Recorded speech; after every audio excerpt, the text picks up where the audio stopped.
انشاءاللہ بھائی صاحب ٹھیک ہیں آپ؟ وعلیکم السلام علیہ یاری صاحب، کیا حال ہے آپ کا؟ اللہ تعالیٰ کا بڑا احسان ہے، تھینک یو سر۔ اللہ یاری صاحب، ایک تو بہت خوشی ہوئی کہ آپ سے گفتگو ہو رہی ہے، اور اللہ تعالیٰ آپ کو سلامتی دے، آپ کو زمان میں رکھے اور ہمیشہ آپ کو قائم رکھے تاکہ آپ اہل بیت کا اسی طرح دفاع کرتے رہیں۔ اللہ آپ کو عزت۔ اللہ یاری صاحب، ایک سوال تھا کہ حضرت امام علی علیہ السلام کے سامنے کون کون لوگ برہنہ ہو کے جنگ میں فرار ہوئے تھے؟ کیونکہ یہ اکثر اوقات ہمیں بکس میں یا میں نے جو دیکھا ہے، جو مشہور جو معروف ہے عمرو بن العاص ہے، جو معروف جو مشہور ہے عمرو بن العاص، دوسرے کا مجھے نہیں معلوم، کسی اور نے کیا ہوگا اس کا میرے ذہن میں نہیں ہے، مجھے اس کا علم نہیں ہے۔ جو میں نے دیکھا ہے جو مشہور ہے معروف ہے وہ عمرو بن العاص ہے، وہ کتب میں بھی موجود ہے، ٹھیک ہے نا۔ اور عرب شعراء نے اس کی مذمت کی ہے، اس کے بڑے اشعار ہیں لوگوں نے، جی ہاں۔ اور ایک اور بات کہ ہم تقیہ کرتے ہیں کہ فقہ جعفریہ والے زیادہ تر تقیہ کرتے ہیں، لیکن دل سے ایک ملامت ہوتی ہے کہ ہماری زبان ہوتے ہوئے بھی ہم ائمہ ابرار علیہ السلام کے دشمنوں پہ کھل کے لعنت نہیں کر سکتے، تو یہ ہماری کمزوری ہے کیا ہے؟ ہمارے نہیں کرنی چاہیے نا، وہ تو تقیہ کے خلاف ہے۔ آپ ایسا کام نہ کریں کہ آپ کے پڑوسی آپ کے دشمن ہو جائیں، آپ کے محلے میں رہنے والے، آپ کے جہاں جاب کرتے ہیں نا، جہاں کاروبار کرتے ہیں، وہ سب آپ کے خون کے پیسے ہو جائیں۔ یہ تو اہل بیت علیہ السلام نے اس سے سختی سے منع فرمایا کہ آپ کھل کے ان کو لعنت کیا کریں، یہ غلط بات ہے، ٹھیک ہے نا۔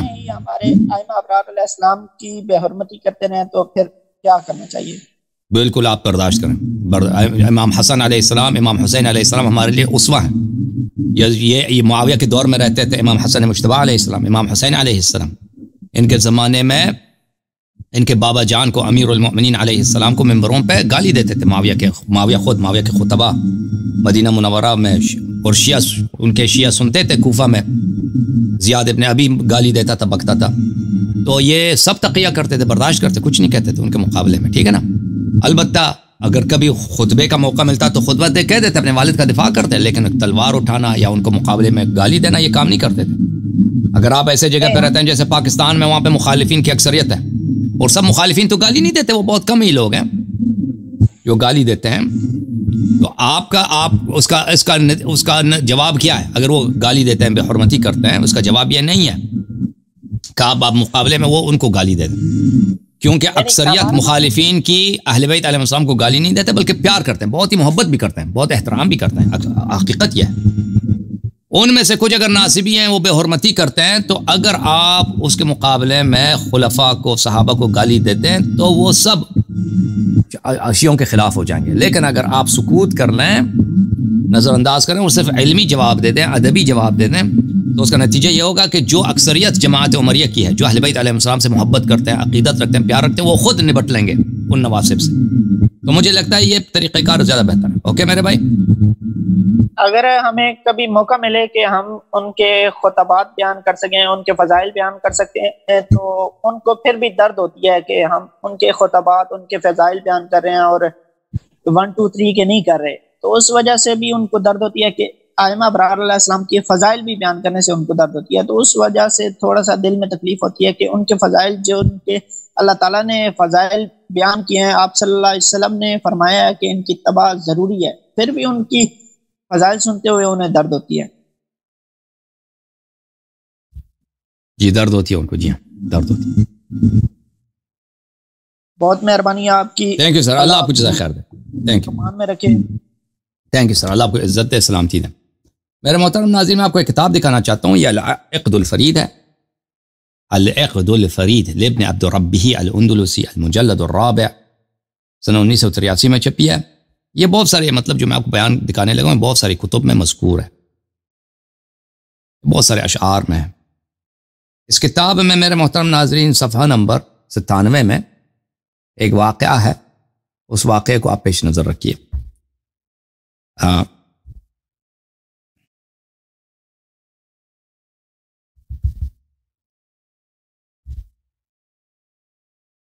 یہ صفحہ نمبر 97 ہے اس کتاب میں۔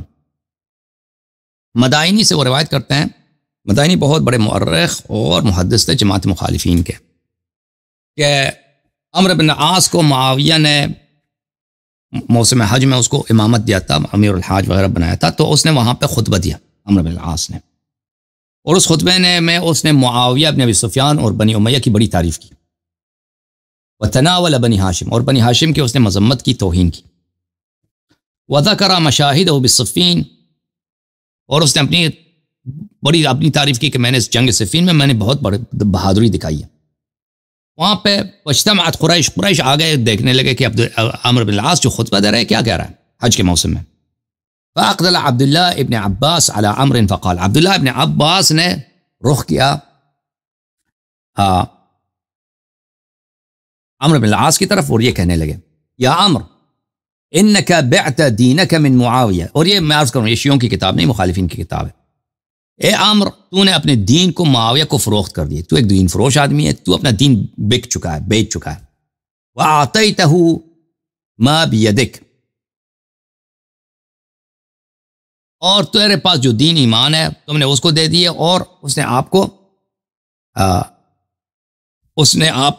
آپ کو مال دیا، اور آپ کا جو دین تھا تم نے اس کو دے دیا۔ وَمَنَّاكَ مَا بِيَدِ غَيْرِهِ، بھلے اور تجھے جو معاویہ نے جو تیرے دین کی قیمت کا معاوضہ دیا ہے، تیرے دین کی قیمت تجھے دی ہے، وہ معاویہ کا اپنا مال نہیں تھا، وہ بھی اس کی خلافت چوری ہے، اس کا بیت المال چوری کا ہے، اس نے بھی دوسروں کا مال چوری کر کے غصب کر کے تجھے پیسے دیے ہیں اور تجھ سے تیرے دین خریدتے ہیں۔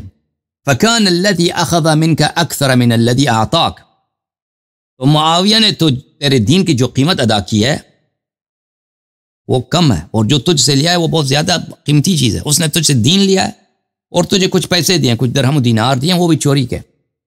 وَالَّذِي أَخَذْتَ مِنْهُ دُونَ الَّذِي أَعْطَيْتَ، اور تو نے جو اپنا دین بھیجا ہے بہت قیمتی چیز کو تم نے بہت کم پیسوں میں بھیجا۔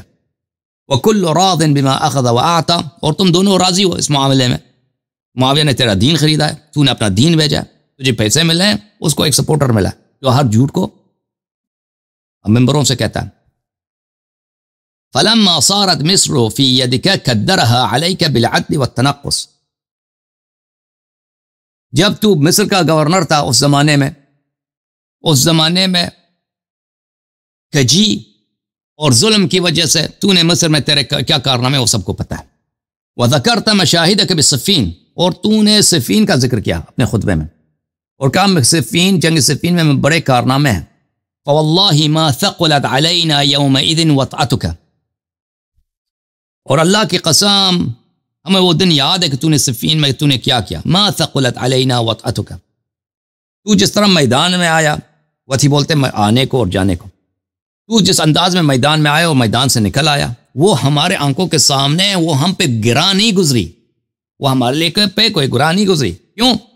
کشفت فیہا عورتک، تو نے وہاں پر میدان جنگ میں سب کے سامنے تو نے اپنا قمیص اوپر کر کے، تو نے اپنا دھوتی اوپر کر کے، تو نے اپنی تشریف کو امیر المؤمنین علیہ السلام کے سامنے سر نیچے کر کے اپنی تشریف کو تم نے ان کی طرف پھیر دیا تاکہ وہ آپ کو قتل نہ کریں، اور انہوں نے منہ آنکھیں بند کی اور تم کو قتل نہیں کیا۔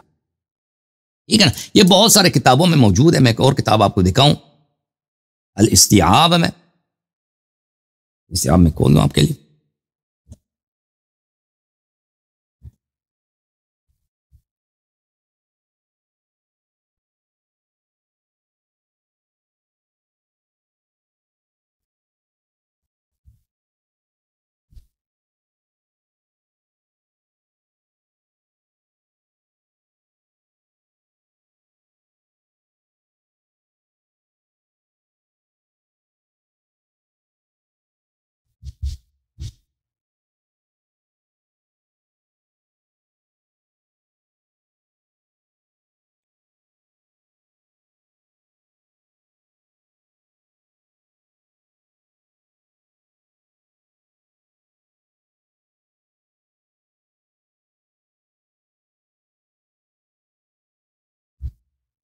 یہ کتاب ہے الاستیعاب فی اسماء الاصحاب لابن عبد البر، جزء اول، چاپ دار الکتب دار الفکر، کتاب چھپی ہے 2006 میں۔ یہ استیعاب بہت مشہور کتاب ہے۔ اس میں بصر ابن ارطاد ایک صحابی ہے جو بہت ہی ظالم تھا، اس نے بہت سارے بے گناہ لوگوں کو قتل کیا، اس کے زندگی نامے میں صفحہ نمبر 104 میں ہمیں آپ کو لے کے چلتے ہیں۔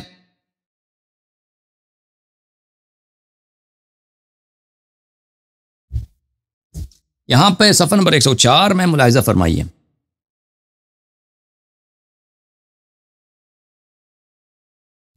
کہتے ہیں بصر ابن ارطاد جو تھا بہت ہی بہادر تھا اور بہت ہی شجاع تھا. معاویہ کے لشکر میں تھا صفین میں. فامرہ ان یلقى علی علیہ السلام فی القتال. معاویہ نے اس کو حکم دیا کہ جاؤ امیر المؤمنین علی علیہ السلام کا مقابلہ کرو جنگ میں. قال سمعتك تتمنى لقاءه فلو اظفرك الله به وصرعته حصلت على دنیا وآخرہ. معاویہ نے کہا کہ میں نے سنا ہے کہ تو کہتا ہے کہ تجھے بڑا تمنا ہے کہ تیرا آمنا سامنا جنگ میں علی علیہ السلام سے ہو، تو جاؤ مقابلہ کرو، اور اگر وہ تم اس کو مار دو تو میں تجھے بے نہایت مال دوں گا. ولم يزل به يشجعه ويمنيه حتى رآه. تو معاویہ نے اس کی بڑی حوصلہ افزائی کی، بہت ہی اس کو وعدے دے دے، تو جا کے جنگ کرنا، علی علیہ السلام کو قتل کر، میں تجھے اتنا پیسہ دوں گا. فقصده في الحرب فالتقيا. تو بصر بن ارطاد آ گئے امیر المؤمنین علیہ السلام کے جنگ میں، دونوں کا آمنا سامنا ہو گیا. فصرعه علی رضوان اللہ علیہ. تو بصر ابن ارطاد کو امیر المؤمنین علیہ السلام نے زمین پہ گرایا، بلی وعرض لعلي عليه السلام وجهه معه مثل ما عرض فيما ذكروا لعلي رضي الله عنه مع عمرو بن العاص. تو اس نے امیر المؤمنین علیہ السلام نے اس کو کیوں قتل نہیں کیا؟ کیونکہ اس نے امیر المؤمنین علیہ السلام کے سامنے وہی کام کیا جو عمرو بن العاص نے امیر المؤمنین علیہ السلام کے سامنے کیا تھا. ٹھیک ہے نا؟ اس کے بعد بصر بن ارطاد کی بات ہو رہی. تو عمرو بن العاص نے کیا تھا؟ ذکر ابن الکلبی فی کتابی فاخبار السفین. ابن کلبی نے اپنے کتاب اخبار السفین میں لکھا ہے ان بصر بن ارطاد بارز علی رضی اللہ عنہ یوم السفین فتعنه علی رضی اللہ عنہ فصرعه. بصر بن ارطاد امیر المؤمنین علیہ السلام کے سامنے آ گیا جنگ میں، تو امیر المؤمنین علیہ السلام نے اس کو ایک وار ماری، اس کو زمین پہ گرا دیا. فانکشف له. تو اس نے اپنا تشریف مکشوف کر دیا تاکہ مجھے قتل نہ کرتے علی علیہ السلام. فکف عنه كما عرض فيما ذكروه مع عمرو بن العاص. تو اس کو بھی قتل نہیں کیا امیر المؤمنین علیہ السلام، جس طرح وہ یہی کام عمرو بن العاص کے ساتھ بھی ہوا تھا. تو ٹھیک ہے نا، میرے بھائی نے پوچھا تھا کہ کن لوگوں کے ساتھ ہوا ہے، تو میں نے بہت یہ جو واقعہ میں نے بہت سال پہلے پڑھے تھے، اسی لیے میں نے نوٹ کیا تھا اس کو. ابھی میں نے کہا کہ صرف مجھے عمرو بن العاص یاد ہے، ابھی جو میں پڑھ رہا ہوں نا، تو یہ اس کے ساتھ بھی ہوا تھا. اچھا. وَلَهُمْ فِيهَا أَشْعَارٌ مَذْكُورَةٌ فِي مَوْضِعَهَا مِنْ ذَلِكَ الْكِتَابِ. اور کہتے ہیں عربوں نے بڑے شعر لکھے اس مسئلے پر، عمرو بن العاص اور بصر بن ارطاد پر.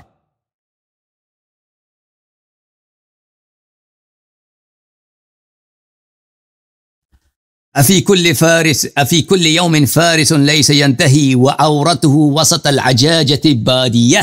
اللہ اللہ اللہ. کیا ہر روز میدان جنگ میں ایک سوار آتا ہے اور جنگ تک پہنچنے سے پہلے ہی دونوں لشکروں کے درمیان اپنی عورت کو یعنی اپنی تشریف کو ظاہر کر لیتا ہے. یکف لها عنہ علی علیہ السلام سنانہ. کیونکہ وہ اپنے ماتحت کو، اپنے تشریف کو برہنہ کر لیتا ہے، تو علی علیہ السلام اپنے نیزے کو پیچھے کر لیتے ہیں. وَيَضْحَكُ مِنْهُ فِي الْخَلَى مُعَاوِيَّةٌ. اور اس بات سے معاویہ چپکے سے جا کر اپنے خلوت میں معاویہ بھی ہنستا ہے اپنے ساتھیوں پر. بدت امس من عمر فقنع رأسه. عمرو بن العاص نے کل بھی یہی کیا تھا، اس نے اپنا تشریف کھول کے سب لشکروں کے تاکہ قتل نہ ہو جائے، دھوتی اتار کے تشریف اپنا دکھا دیا تھا. کس کو؟ امیر المؤمنین علیہ السلام نے. تو امیر المؤمنین علیہ السلام نے کیا تھا؟ قنع رأسه. امیر المؤمنین علیہ السلام نے فوراً اپنے چہرے پہ، ان کے سر پہ جو امامہ ہے اس کا پردہ اپنے آنکھوں کے سامنے کھینچ لی تاکہ وہ نظر نہ آئے. وَعَوْرَةُ بِصْرٍ مِثْلُهَا حَظْوَ حَادِيَةٍ. عمرو بن العاص کی طرح اس کی بھی تشریف، بصر بن ارطاد کی بھی تشریف اسی طرح اس نے اپنی تشریف دکھا دیا. فَقُولَا لِعَمْرٍ ثُمَّ بُصْرٍ أَلَا انظُرَا سَبِيلَكُمَا لَا تَلْقَيَا اللَّيْثَ ثَانِيَةً. تو شاعر کہتا ہے کہ میرا جو ہے پیغام ہے بصر کو بھی دے دو اور عمرو بن العاص کو دے دو کہ اپنے راستے کو اچھی طرح دیکھ لو. شیر جنگ سے لیث بولتے ہیں شیر کو، شیر سے دوسری دفعہ آمنا سامنا نہیں کرنا. شیر کون؟ یعنی امیر المؤمنین علیہ السلام. وَلَا تَحْمَدَ إِلَّا الْحَيَا وَخُصَاكُمَا. وَلَا تَحْمَدَ إِلَّا الْحَيَا وَخُصَاكُمَا. فرماتا ہے شاعر کہ تم شکر ادا کرو امیر المومنین السلام کی حیا کا اور اپنی تشریف کا اپنی تشریف کا شکر ادا کرو اور امیر المومنین علیہ السلام کے حیا کا شکر ادا کرو. ہما کانتا واللہ للنفس واقیہ اللہ کی قسم امیر المومنین علیہ السلام کی جو ہے حیا اور تمہاری تشریف نے تمہاری جان کو بچا دیا. ولولاہما لم ینجو من سنانہ وتلک بما فیہا من العود ناہیہ. اگر امیر المومنین علیہ السلام کا حیا نہ ہوتا اور تمہارا برہنہ مکشوف تشریف نہ ہوتا تو امیر المومنین علیہ السلام کے نیزے سے تم نہ بچتے اور وہ نیزے سے تمہیں قتل کر دیتے.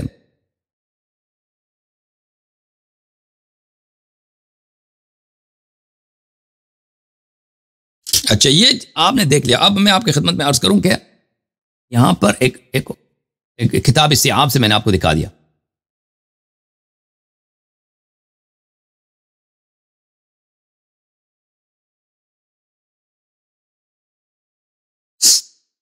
مقدمہ میں استیعاب کے مقدمے میں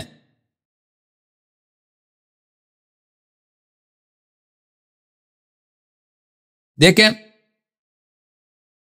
الاستیعاب کے مقدمے میں وہی الاستیعاب جلد نمبر 1 چاپ دار الفکر ہے. اس کے صفحہ نمبر 19 میں مصنف کا اپنا مقدمہ ہے. اچھا اس کا مقدمہ جو ہے پہلے شروع ہوتا ہے صفحہ نمبر 19 میں. وہ کیا فرماتا ہے ملاحظہ فرمائیے. کہتے ہیں خود ابن عبد البر فرماتے ہیں وَاعْتَمَدْتُ فِي هَذَا الْكِتَابِ عَلَى الْأَقْوَالِ الْمَشْهُورَةِ عِنْدَ أَهْلِ الْعِلْمِ بِالسِّيَرِ. کہتے ہیں میں نے اس اپنے کتاب میں نے غلط احادیث ضعیف احادیث ضعیف روایت جمع نہیں کی ہیں جو اہل سیر مؤرخین کے نزدیک جو بہت ہی مشہور اقوال ہیں میں نے ان پہ اعتماد کیا. وَأَهْلِ الْعِلْمِ بِالْأَثَرِ وَالْأَنْسَابِ اور جو اہل احادیث محدثین ہیں اور جو علماء انصاب ہیں میں نے ان کے اقوال پہ اعتماد کیا. وعلى التواريخ المعروفة التي عليها عول العلماء في معرفة أيام الإسلام وسير أهله. اور تواریخ معروفہ جس پر علماء اسلام کا اعتماد ہے اور اہل سیرہ کا ان پہ اعتماد ہے میں نے ان کا تاریخ اسلام جیسے لیا جاتا ہے میں نے ان پہ اعتماد کیا. تو وہ خود ان روایات کی تفسیر فرماتے ہیں. ٹھیک ہے نا بھائی. اچھا بھائی